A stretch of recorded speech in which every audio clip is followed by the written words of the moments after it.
Good afternoon and welcome to today's Machine Design webcast.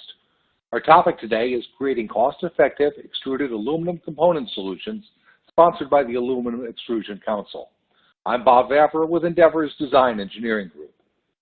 Let's talk about how you can participate in today's presentation. If you have any technical difficulties during our session, simply hit F5 to refresh your webcast console. If you need assistance solving common issues, please click on the yellow help icon below the slides. We welcome your questions during today's event. We'll get to as many as we can during the Q&A session that'll follow the main presentation, so feel free to send in your questions at any time. To do so, simply type the question into the question window on the side of your screen and hit the submit button. Also, today's session is being recorded and will be available on the Machine Design website within the next week. You'll be notified by email when the archive is available. So let's meet our presenter for this afternoon, Andy Tomczak is president of Erbsloeh Aluminum Solutions in Portage, Michigan. He's responsible for operations of $68 million and 400 employees, and the company is focused on precision extruded components for a variety of industries, including office furniture and automotive.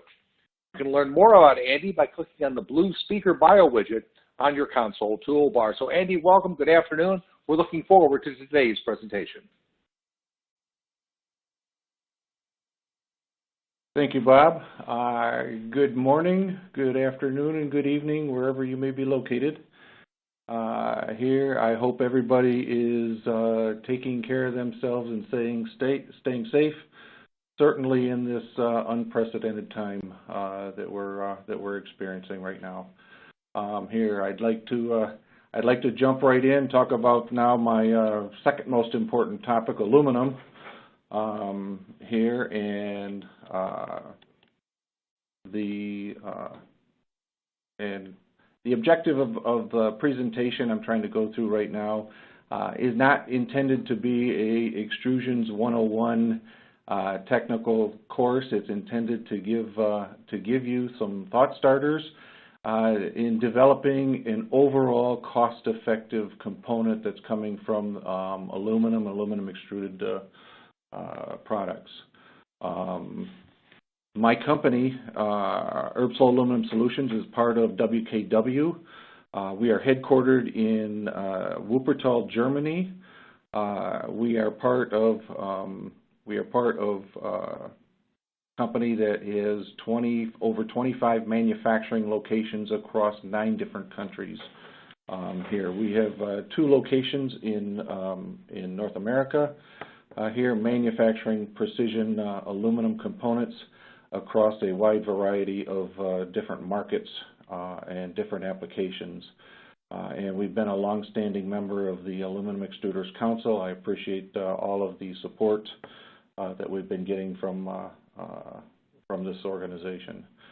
Today's agenda, I want to give a brief overview of the aluminum extrusion process, talk about some of the cost elements of the extrusion, and then as we start to identify cost-effective solutions involving not only the extrusion process here, but alloy, temper, and some of the fabrication and assembly components, and how to think of this thing, how to think of all of these factors in developing the design of a aluminum extruded component here. So as we jump into this, obviously aluminum is one of the premier metals, premier alloys in developing many new components for a lot of applications, a lot of industries, automotive, building and construction, appliance applications.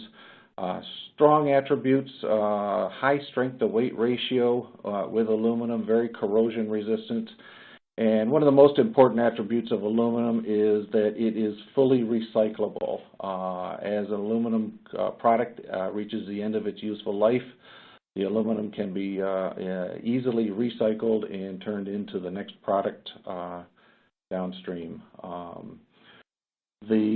Combining the aluminum with the extrusion process here offers many attributes. Here, and especially the ability to design a product or a profile in a near net shape product here, and allows from a design standpoint to put the metal put the material where it's needed to achieve the proper performance. Very easy to fabricate here, and virtually seamless profiles and appearance characteristics for aluminum for extruded products. Here, so a brief overview of the extrusion process. Everybody remembers the kids' Play-Doh toy. Here is we put the material in, and it's pressed through a profile, and you bring a shape out here. From an overview standpoint, we learned this process when we were young. Here in the extrusion industry, it's basically the same concept. Today, this is how we practice the aluminum extrusion process today. It's a high temperature process. The billet is heated up roughly about 850 degrees Fahrenheit. We use extreme pressure to push the aluminum at the elevated temperature through the die here and produce the final shape or profile, as we call it, that comes out.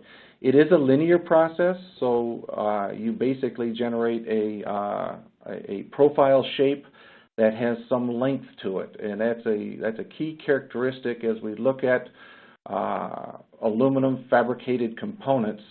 Here, that's a key aspect of how to look at these things and develop cost-effective, to take a cost-effective approach in designing your final products. Here, so as we jump right in and we talk about the extrusion cost elements. Let's jump in. What I want to do is start out with basically a scenario, and as many companies are trying to develop and design new products, they want to bring a new product to market. Here, they research and analyze the market. Here, evaluate the demand. So, for the purpose of this presentation, there's a big trend. Big interest in battery electric vehicles, here developing new technologies, here certainly supporting some of the clean air initiatives here in getting in. So as this industry or as this technology starts to propagate, one of the issues is unlike gasoline engines where there's a gas station on almost every corner, the infrastructure for charging electric vehicles is a problem. So there's a tremendous opportunity here. So for the purpose of the presentation, if we focus on designing and developing a charging station, something we can analyze the demand. Certainly there's demand in the market if we can find it, and we can present this product at the right price target here. So we identify the design features that we want here, establish an overall price target for the product. Here, we establish a project team. We get our design engineers. The design engineers start to design the components. We bring in all of the features and functions that we want to accomplish. We develop a specific bill of materials. Part of that bill of materials is certainly going to have many, many different components to it. Aluminum extrusions as one of those components, and we start to drive that target price down to component cost targets here. So obviously this is what, many projects start in this fashion. As the designs are completed and purchasing organizations start going out and getting quotations for parts for specific components, and now quotes start coming back, and the problem starts to arise when the quotations don't come back to the component target prices that we have that were originally identified or originally intended for the product here. So what I want to show you is here are three different products. One's selling at about almost $15. Part number 2 is just under a $10 selling price, and part number 3 is about $8 here. And you can see a general breakdown of the material costs, fabrication costs, and some of the overheads here. So 3 different parts here, and these parts actually go into they're totally different parts that go into 3 totally different markets here. But if we take a little bit different look at this same data in a little bit different format, what I've done is I've taken as all of these cost elements as a percent of the selling price now here. And what you see is the very first thing I want to point out is that on average, the material cost represents about 50% of the selling price here. So the first message is to understand if we're going to meet a target price for a particular product, the first thing, the most important priority is looking at the material costs and making sure the material costs are in line with the target pricing. When we look at the material costs are made up of, in aluminum, the LME, the London Metal Exchange. Here in North America, we deal with the Midwest Premium and billet conversion pricing. Here, and that's typically the price of the aluminum that an extruder company like myself would be buying the aluminum for. The LME and the Midwest are the LME is a publicly traded number. It changes over time, but any company is basically going to buy, there is no competitive advantage. Any company is going to buy aluminum at the same price here.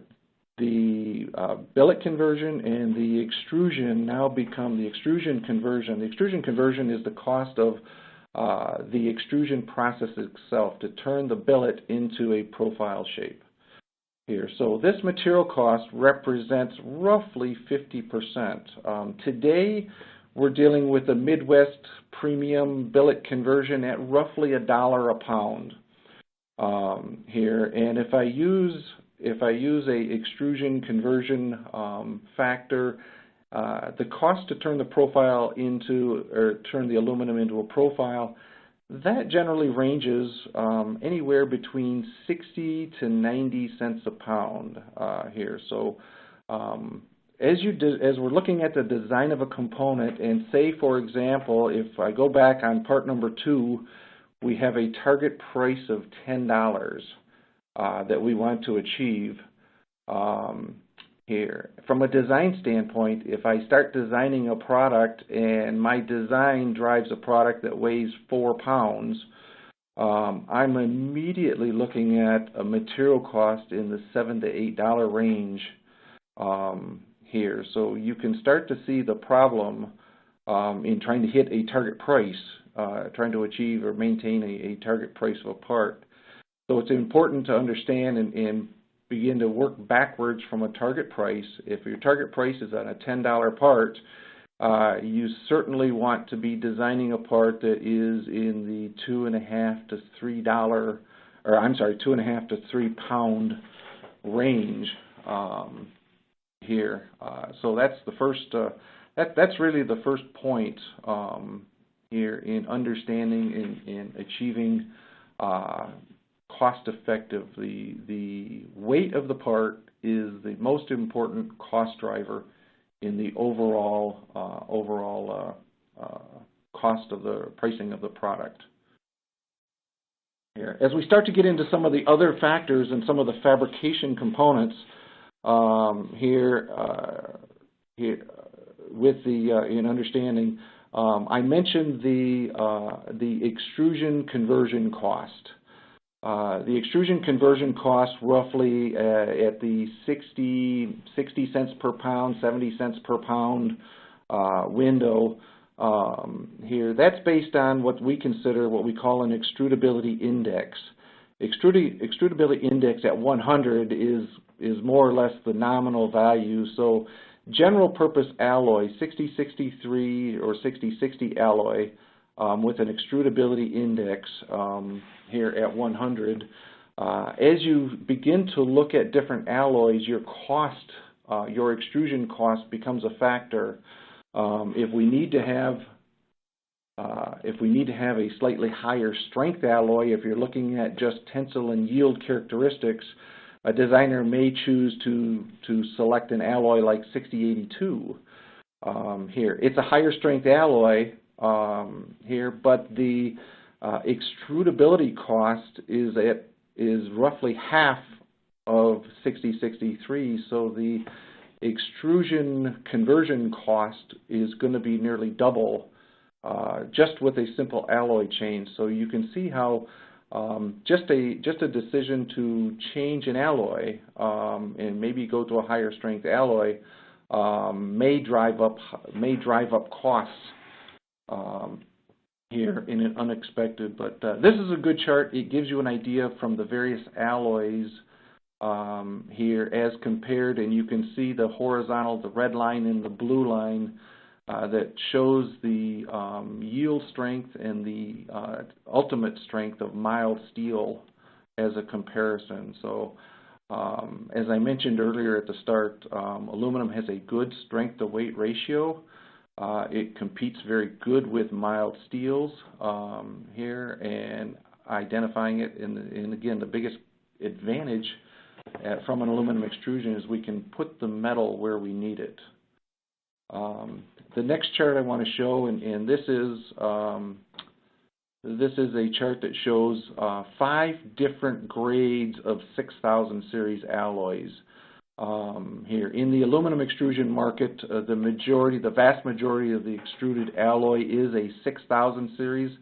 6000 series is denoted as what's considered a magnesium silicon alloy. So the amount of magnesium, and you can see the percent on the bottom horizontal scale on this chart, and the silicon, as the magnesium and the silicon increase, the strength of this alloy, of the various grades of alloy increases.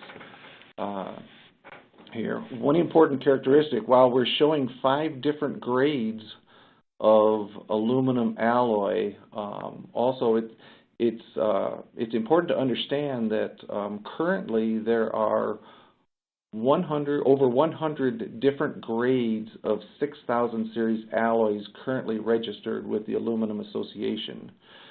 So while these are very general grades here, as an end user, it's very important that if you're able to connect with a extruder partner, have conversation with them very many times, they can offer you a subgrade, a specific grade, or a specific alloy composition that is really designed towards the characteristics, whether they're appearance characteristics, machinability characteristics, bending and forming characteristics.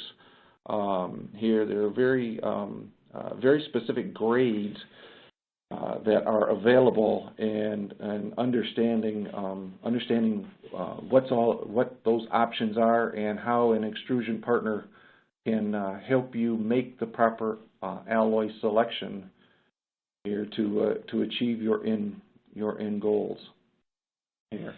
And by way of another example, this is a great example here where Lotus, as a car company, the Evora is a 2-seat sports car. This is a V6 engine, turbocharged V6 engine. Here, 2-seat sports cars, 0 to 60 in 5.5 seconds, intended to be an absolute sports car. The chassis profiles that you see shown here were all designed by Lotus Engineering using the 6060 grade alloy, the lowest strength 6000 series grade alloy available for structural automotive components. Here, many times we're seeing in automotive applications for structural chassis components, many OEMs are driving towards 6082 alloy as their choice of selection here, and they're already building in extra costs just from the alloy selection. What Lotus was able to do is through the proper tools, through the proper engineering tools in their design development, the computer-aided engineering, finite element analysis, the ability to design the shapes with the proper amount of complexity, and put the aluminum, put the material where the stresses are. here, they were actually able to achieve all of their design criteria using, again, one of the general purpose strength alloys that's out in the industry. So it's a tremendous engineering design capability and example of what can be done with aluminum and extrusions here. As we move in and we look at the design of the profile, there's a lot of time and a lot of effort that is talking about extrudability and designing shapes that are as simple as possible and as extrudable as possible. As you're looking at the overall design of the components, sometimes it may be advantageous to build in features and functions into the design of the profile that can offset further downstream costs of machining, fabrication, or assembly components. Things like screw bosses here, or C-channels for sliding in components. You don't have to drill and tap and screw all of the components when you're working with aluminum extrusions. Here, there are many other options in designing the right profile characteristics here to help achieve your overall cost-effective design. Here's another example. Here's a heat sink. It's a solid heat sink intended to go into a component here, but by changing the design, we've added complexity. It's now incorporated into a 7-void hollow design. The end result is, one, less material, so there's a lower cost here, but also you can see a number of screw boss features that have been built into the profile here, so that has enabled the user to save on further assembly downstream costs here by putting these features into the design profile. So not always is the simplest design the most cost-effective. The lightest design is always cost-effective here, but if you can build in features and functions earlier in the manufacturing process in the profile design, it's very advantageous to save costs further on downstream here. And again, I mentioned that extrusions are easily fabricated here, whether it's machining, whether it's welding, forming. Here, these are all of the factors that should be considered as we look at the best placement for where we want to apply the cost for the overall fabrication, overall components. So when we're talking about fabrication, the key things, the key points, what to purchase, what are the processes that need to be employed to manufacture, to fabricate the final end product, and of course, what are your resulting dimensions and tolerances that need to be achieved for the overall fit and function of your component.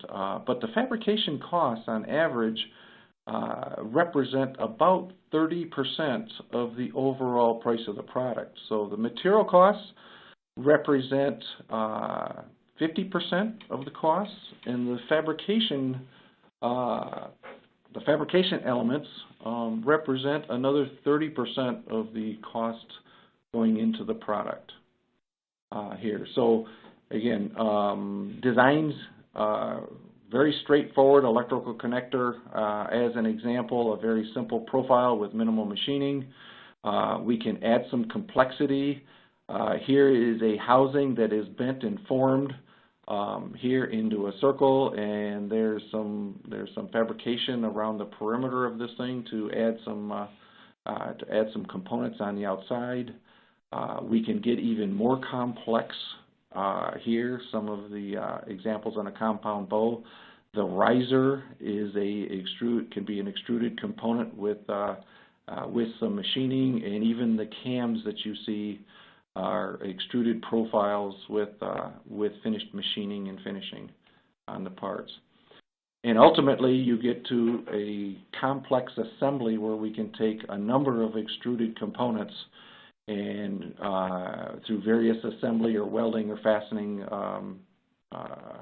processes, complete or put together a completely fully assembled product here. So again, through the manufacturing process, from the alloy selection to the design, the profile design, through the fabrication here, and ultimately into the final assembly here, where to purchase, where to put those factors in your manufacturing stream, in the manufacturing value stream here. This is the overall thought, and there is no one right answer. There is no, for every application, it's important to understand what the opportunities are, and we don't expect everybody to be the extrusion experts, but it's important that if you are able to partner with a or work with an extrusion partner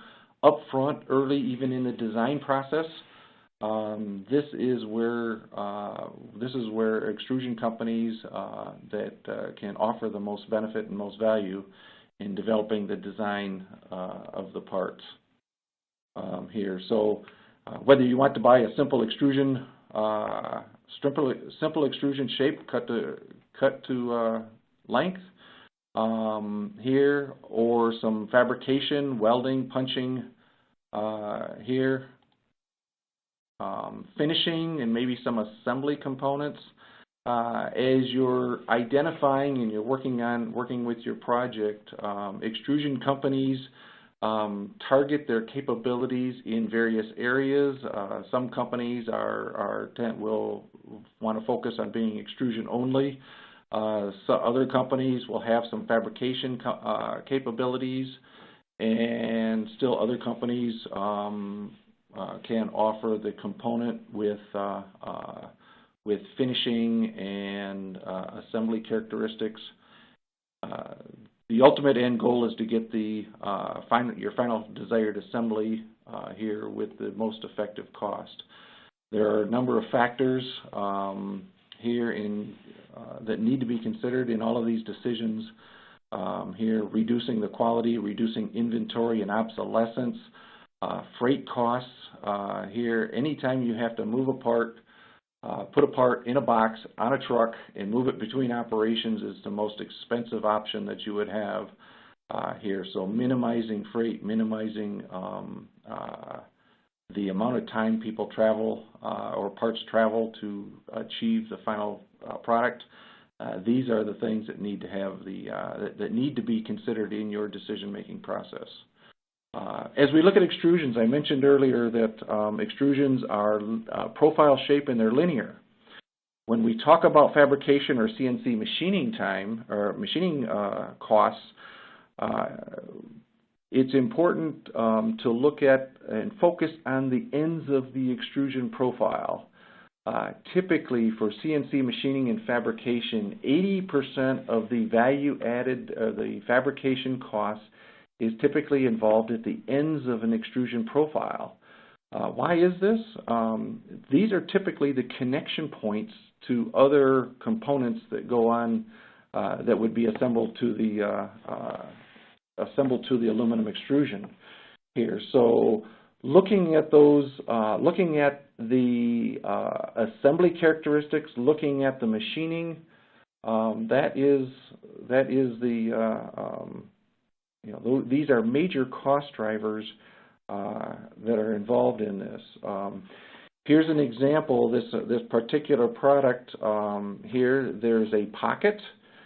It was designed. This is a I'll call it a dual pocket. There's a shallow pocket that's wider that has a 1/8 inch radius in 4 corners, and then inboard of that there's a secondary pocket that has a 93 thousandths radius in the secondary pocket. This one dimension, this 093 radius 12 times on this drawing contributes 45 cents per piece here. So the cost impact, the cost impact of that, if I go back to that target price of about $10 that I'm trying to bring a product to market, and from a design here, whether it's a 1/8 inch radius or an 0.93 radius on it, nearly 5% of my cost of my product is tied to this one 0.93 radius dimension on that. Now, what does that mean? Here, this is by way of example here. So this is a video showing the machining cycle that's doing these pockets. This is a long extrusion profile. The first cutter is a 1/2 inch end mill, and this is doing the roughing cuts here that you're going. The cycle time for this particular product is about 4 minutes. So as you're looking, this is the deeper pocket. This is the secondary pocket that it's down inside. Here you can see the machining cut. Now, and again, as I mentioned, as you look at, we focus on the ends of the part. So the CNC machine had to travel all the way to the other end of the part, and it's milling the same pocket symmetrically opposite on the other end of the part. Here, typically CNC machine cycles here, as we look at an effective CNC machine program, if a program is written here, and over 50% of the time is the cutter is in the cut, that's generally considered a effective machine program. This particular program, there are 4 tools involved in this. We're looking at tool number 2 now. Tool number 2 is a 1/4 inch end mill.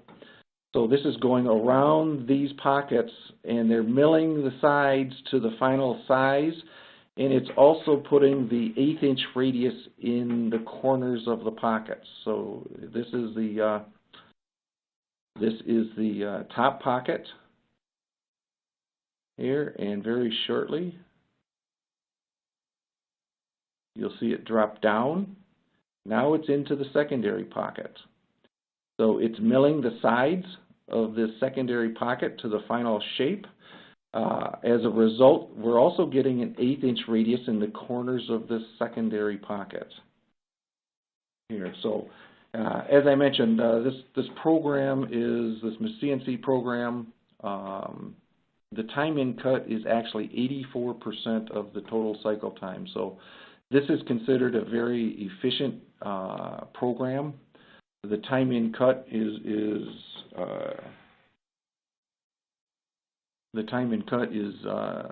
well utilized. Here you're going to see it's going to finish the top pocket and then go on to the secondary pocket. If the 0.93 radius on the drawing was left off, these pockets would be fully completed at the end of this tool. Here, so this is the finishing of the internal pocket.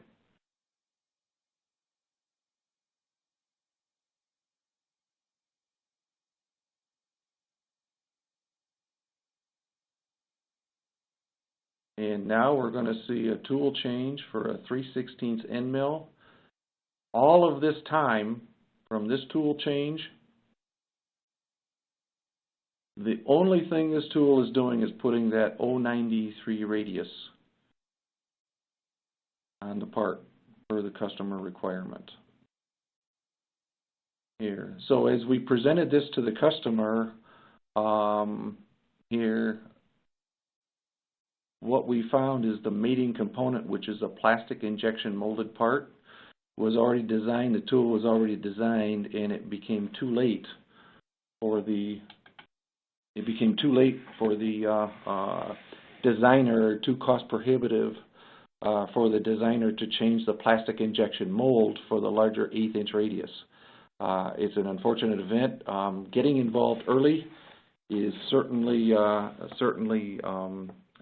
key part of this thing. So Whether you're designing automotive crush cans, light fixtures, building components, appliance or furniture parts, aluminum extrusions are versatile, good strength ratio, good strength to weight ratios here, and certainly can meet a variety of challenges in a number of different markets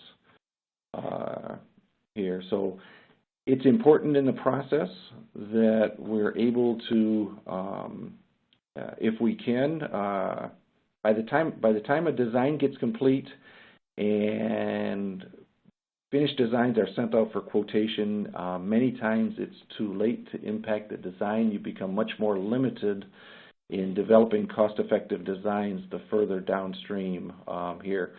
If we can help from an extrusion standpoint, not just with the extrusion design, but again, looking at the alloy consideration, helping with the FEA, finite element, stress analysis, simplifying your assembly or your machining components, taking some fabrication time out of the process, reducing the number of parts. These are all the types of solutions that we want to work with customers on and helping them achieve cost-effective aluminum extrusions that meet their target.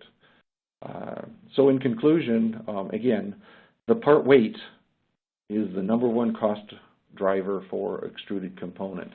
It's not about just having a simple extrusion design here. It's about we need to focus on bringing the part in at the proper weight here to meet the target costs. And it can be done, an important part of that is not just the extrusion profile, but also looking at the aluminum alloy here and getting the proper alloy selection here. The profile complexity can add to the profile cost, but it may save downstream and further downstream costs. Fabrication cycle time, I don't need to drill and tap if I can design in a extruded screw boss here. So there are many options available in looking at trading off costs, driving some of the design characteristics upstream here, and also identifying alternate processing streams. Here, consider the various cost benefits of fabrication, when to buy the part, what type of part you want to buy, and optimize material costs and other parameters for that characteristic. So get your extruder designed early in the design stage. Here we can help with many aspects here and help to achieve that realistic cost expectation that many projects that ultimately help with overall profitability. If customers gain, then we gain as well. Here, if it's a solid product that's in the market at a good price, it'll continue to grow in the market. Here, so the final point again is aluminum is a great material. Here, it is fully recyclable. Last year in 2019, North American extruders utilized 3.75 billion pounds of aluminum scrap here to make new products for new customers. Aluminum is absolutely fully recyclable and helps the industry here with the air. For additional resources, I want to point out a couple of, certainly the Aluminum Extruders Council here in www.aec.org is a great place for information. There is a whole series of technical webinars that are scheduled throughout the year here. To find the right extruder partner, we need to look at the AEC Buyer's Guide. That'll help you understand the various capabilities of various extruders. Not that some are good or bad here, but they all have different capabilities and characteristics, and they serve different markets. So finding the proper partner that matches your processing capability. You don't want to find an extruder partner that duplicates your processing capability. Here, find one that enhances and brings those process capabilities to you that you can fully leverage. And the Aluminum Extrusion Manual here, this is a great technical resource. Helps there are great information in here, much more information, understanding extrusion tolerances, design characteristics, and other characteristics that need to be considered. Thanks to all our members. Here again, go to aec.org. As you can see, the list of members here that are all part of the organization, all ready to help customers design cost-effective extrusions. So with that, I'd like to open it up to any questions that might be out there. Great. Thanks, Andy. Nice presentation. And we do have a lot of questions coming in, so we'll get to those in just a second. If you still have a question, type the question into your question window on the side of your screen and hit the submit button.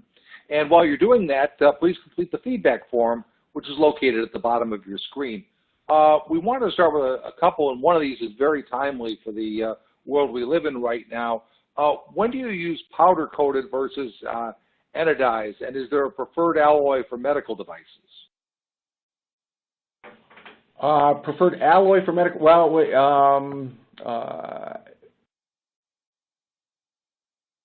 I don't know that there's a preferred alloy for medical devices. Again, each device has a specific use. Generally, in the medical industry, general purpose 6063 alloy is sufficient. Here, as you start to look at coatings, the anodized surface, there are specific anodized coatings that are designed and spec'd for medical devices. Here, there are specifications available. There's specifications out there that for surfaces for controlling potential contamination, as well as powder coat. I don't want to recommend one or the other, but there are specific powders that have been formulated and certified here as used in various industries where aluminum extruded components may be in the vicinity of food or food products or medical products here. So it's important to understand whether it is powder coated or anodized. Here, work with your extrusion company and understand those specific. There are specifications available that will identify whether the anodized is used for medical devices or it's a general purpose as well as powder coat. So. Very good. Couple of questions from Mike Wandling from APS. First, what general approach do you have toward volumes needed to justify extrusion as compared to machined aluminum? Well, and this is a very good question, Mike. Generally, extrusion tooling extrusion tooling is very cheap as compared to other manufacturing processes. Here, you may spend upwards of $10,000 or $20,000 on a machining fixture here, and the extrusion die cost typically is only around $1,000 or $2,000 or $3,000. So 20% in the extrusion, even compared to injection molding. You can spend a lot more money into various injection molding tooling. Generally, extrusion tooling, the extrusion tooling cost is a very cost-effective here, and that factor becomes more important as you look at your overall market volume here. Whether you're looking at entry-level volumes against high volumes, higher volume products. Tooling costs tend to be only a fraction of other manufacturing processes.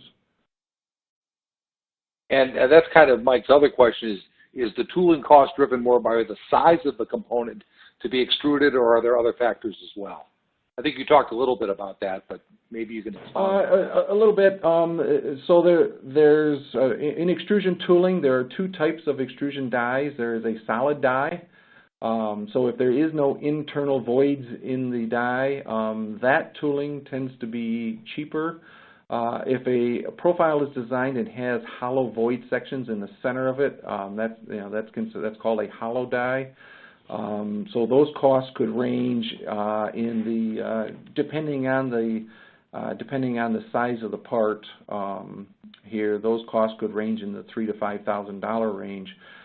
Here, and again, the other thing to figure in for that, to consider for that, is the overall size of the part. Here, a extrusion die for a part that runs on a 7-inch press may cost $1,500, but if it's a larger part that runs on a 12-inch press, that extrusion die for a similar component could cost as much as $10,000 or $15,000. Here, so the larger press, the larger tooling, the larger part is going to drive higher costs. Gotcha. We've got a couple of questions that have come in. Maybe you can talk in general about the wear rate for the extruding die. Okay, and extrusion dies do wear out. They're considered semi-permanent tools.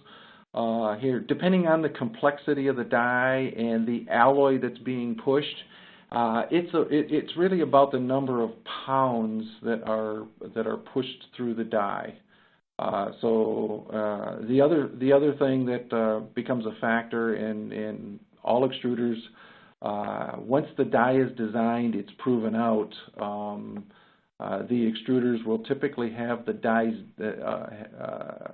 There's a nitride coating that's applied to the dies that will extend the life of the dies. But a die may last as long as 150,000 pounds, and if it's a easier alloy and a less complex shape, it could last 200,000 or 300,000 or 400,000 pounds of material before it needs to be replaced. Typically, in the process, the customer will buy the first die copy, and then as the die runs and wears out, is worn out,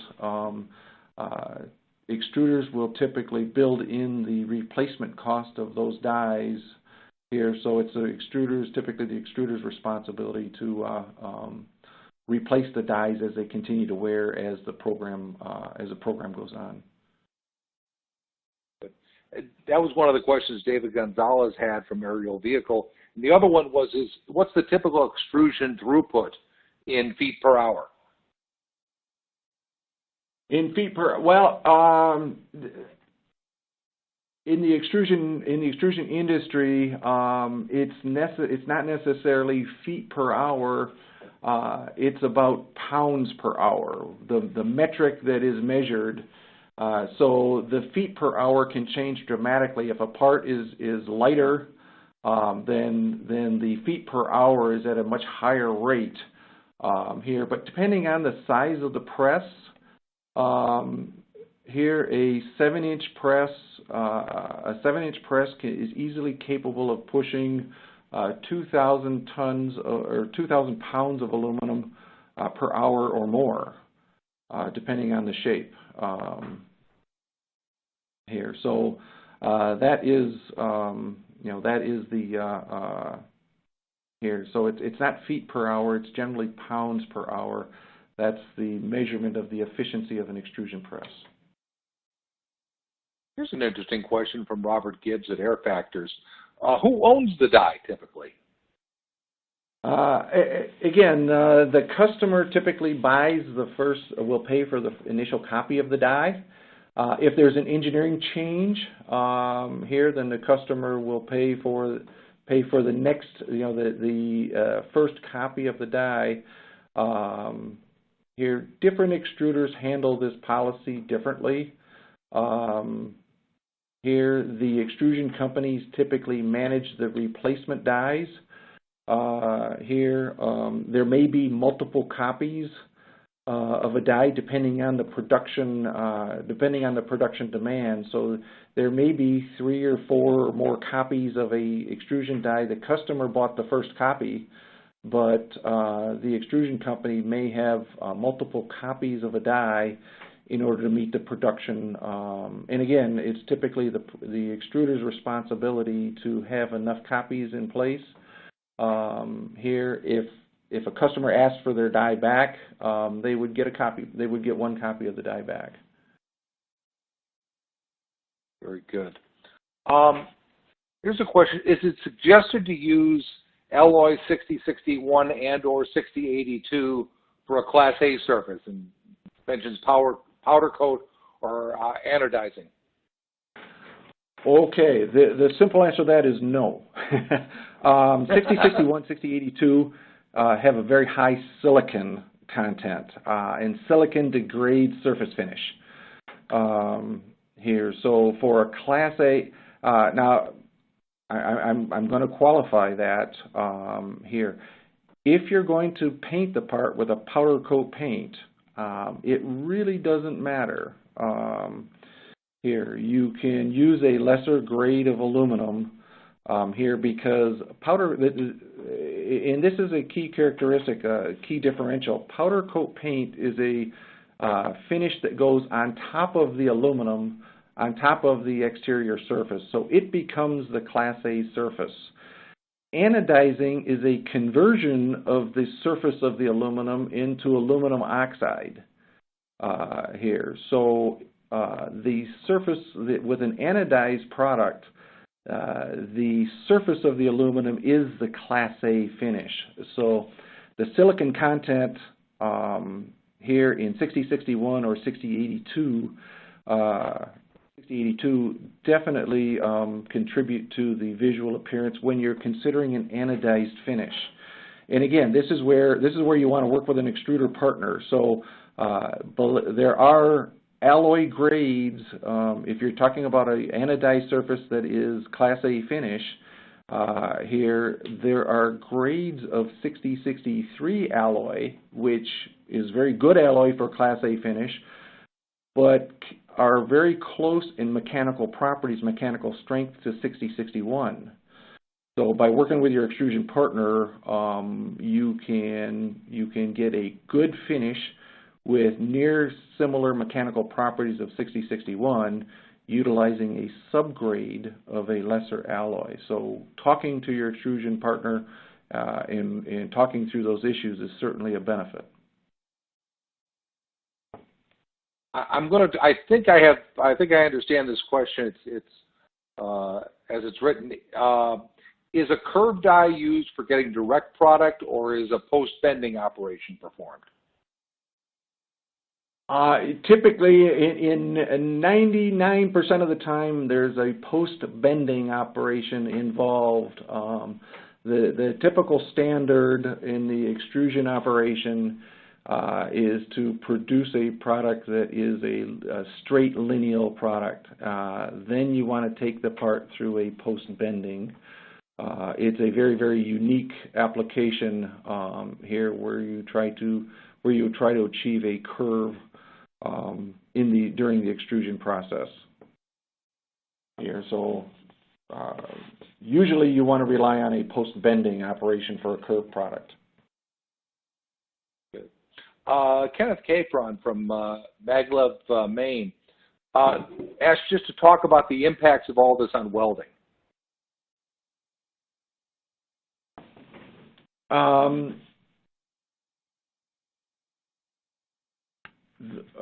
For the various impacts on welding, well, the most critical thing for this is, again, you're welding aluminum. It is not like welding steel. There are different processing parameters. Aluminum absorbs heat at a much faster rate than steel here. So again, teaming up with a welding partner that understands the differences of aluminum here.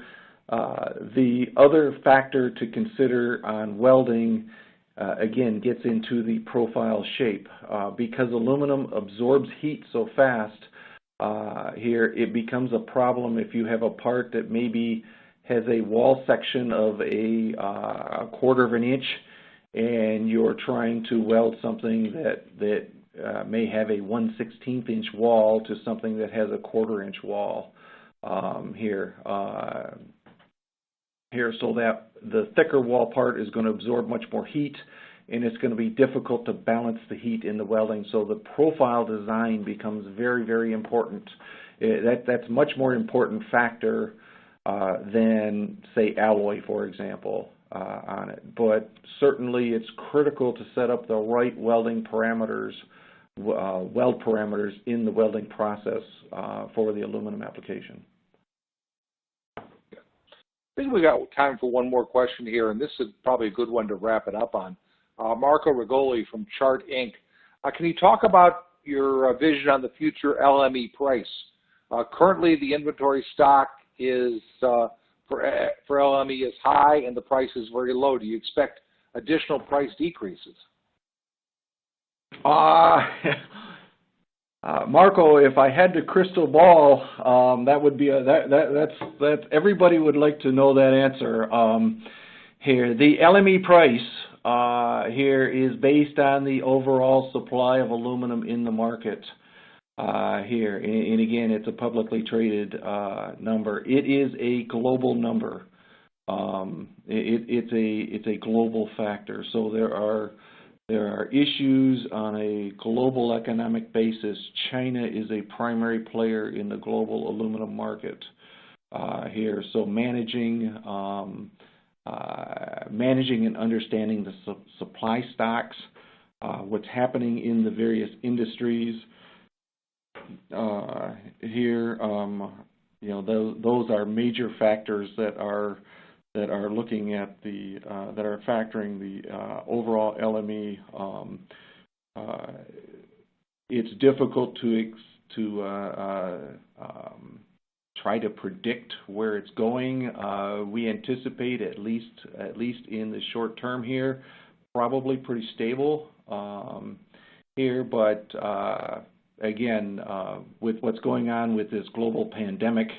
And what's happening around the world, this is affecting economies and markets all over the world. So this is really, really uncharted territory right now here. I would expect at this point to plan on a stable price at least for the next quarter or so here. And then we'll see how the world responds to this global pandemic and see what comes out of that. I wish I could be more specific. That's a great. Yeah, as you said it, if we could predict the future, we'd be in a different business. So, but this is a great place to end the discussion for today. I want to thank Andy for a great presentation. And if you asked a question that wasn't answered, we will be in contact with you offline to get all those questions answered. So that wraps up this afternoon's presentation. On behalf of Machine Design, I'd like to thank Andy Tomczak again for his presentation and thank the Aluminum Extrusion Council for sponsoring today's event. And of course, thanks to everyone for joining us today. Have a great rest of your day and stay safe out there.